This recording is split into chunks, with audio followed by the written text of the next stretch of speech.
solutions tends to be the title that I give myself. My interest in coffee came out of curiosity. I think by nature I'm a curious guy, and I'd been drinking instant coffee at home and kind of switched to drinking maybe not better instant coffee but more expensive instant coffee, and I had a method of a specific way of how I made this instant coffee as well. I'm a passionate barista. I'm passionate about coffee. I want to upgrade my skills. I want to keep up my game. Sometimes you sit there behind the coffee shop, you think we know everything. Up until you come to the competition, that's when you realize, oh, really? This is it. So I also wanted to learn a lot of things and improve what I do. I was interested in coffee since pretty much university, where I first started visiting and getting into the atmosphere of the coffee shop by necessity. So that's what drove me into the coffee shop initially. But in that space, found this incredible place where people connect and they talk about things, right? So many meetings happen. Hey, let's meet and talk about this or that. Let's go grab a cup of coffee and work through or talk about or catch up. I started working at Origin in 2014, and Origin is a big competition culture. So when I started working there had been 4 previous South African Barista champions that come from Origin. So there was a competition culture, and they knew what it was about. And like when we practice for competitions, there'd be like 4 or 5 crates of old equipment that previous competitors had used.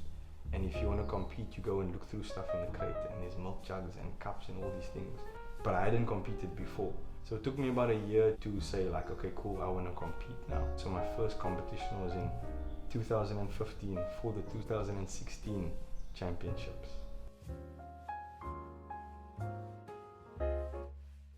There's actually this kind of circuit of competitions for baristas to compete against each other for essentially who can prepare the best coffee. So the highest level of those competitions is one called the World Barista Championship. So this happens every year. They move it around to different host cities.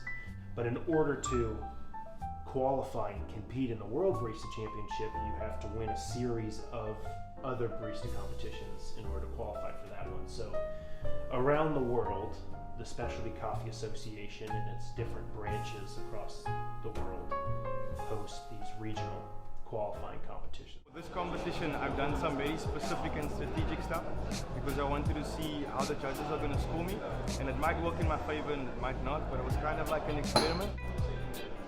I was feeling very strong on the stage till the time I spilled the drink. I almost felt like, yeah, this is not supposed to happen now. But what else can you do? Things happen, they happen out of control. So I realized since I already spilled, for me to present to the judges, I needed 4 shots. So I tried to go and make new shots. Then I realized I used all the cups. So that was tough, but I just tried to encourage him, remind him, we should be grateful that this happened today and not yesterday, because had that happened in the first round, we would have never qualified for nationals or qualified for the top 6 and then be able to move on. The framework of a set is to serve coffee and tell the judges what they're going to taste, and that's it. That's the basic thing you have to do. Then you can just add more layers to your set depending on how advanced you want to be or how advanced you want to come across, and that can work either for you or against you. Generally for first-time competitors, you keep it very simple. I'm doing this thing to learn, and that's all I want to do. I want to walk away from the competition having learned something. The Western Cape Barista Champion for 2019 is Mr.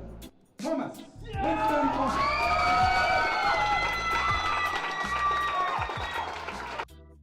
The next step now is to figure out what coffee to use for nationals, because it's probably going to have to be the same coffee you take to WBC.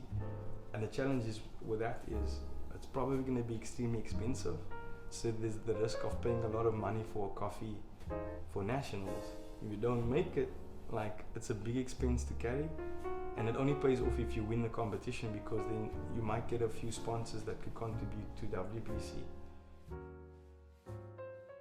One person gets to win the competition, right? And they don't always think about who came second, third or fourth. But the competition is about a lot more than that, because when you walk away, it was very cool to see how many people came out to support and to watch the competition, how many people learned about coffee, not just the competitors, and how all the other competitors also walked away and learned something. Bye.